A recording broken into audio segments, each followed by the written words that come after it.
अयो भावांनो, खरं सांगतो चुकून पण दिवाळीमध्ये घरातल्यांसोबत साडी घ्यायला जाऊ नये. अरे काय गर्दी आहे का काय, ह्याला माप आहे का नाही, काय काय हे फालतूगिरी.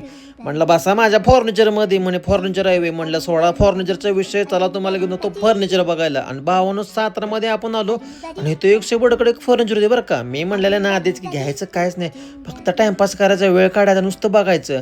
आणि हे म्हणे की आमचं हे कपाट लय मजबूत आहे आणि इथली गादी एक नंबर आहे आणि बसाय बिसाय भारी आहे आणि असं तसं झोप भारी लागते. आमच्या घरातली की पटापट जाऊन बसली, कशा आहे बघू काय बघू. त्यांना म्हटलं सारखा बाजूला, इथं माहितीतला कोण आहे.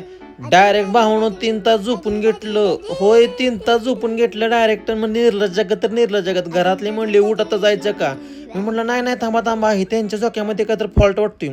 अर्धा पाऊण तास झोका खेळला अक्षरशः. म्हणलं काय म्हणायचं ते मला म्हणू द्या. तिथं त्यांची लोक अक्षरशः ताटकाळली, लोकांना बागेच्या वाटत लागली. जाऊ दे म्हटलं. आणि इथं म्हटलं सोपा लय भारी आहे. बायको पटकन बसून घेतली. होय का लय भारी आहे बघू देत. अगं म्हटलं बघ पण चालल्यास कुठं कुठं चालली म्हणेपर्यंत हिनं आणली इकडं गँग. मदर म्हणतात तो ती व्हिडिओ काढायला लागली तिकडं बघ.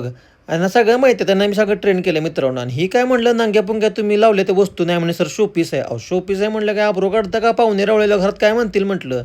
आणि मग भावानं बिल करायला बसलो ना आम्ही फायनली 2 उशा घेतल्या. आता एवढं फिरल्यासारखं काय तर घेतलं पाहिजेच की. 2 उशा घेतल्या, बिल केले ना. आमची आई तर लय शॉपिंग करून करून दमली बाबांनो. तर रील आवडली, लाईक फॉलो करायला विसरू नका. जय हिंद, जय महाराष्ट्र.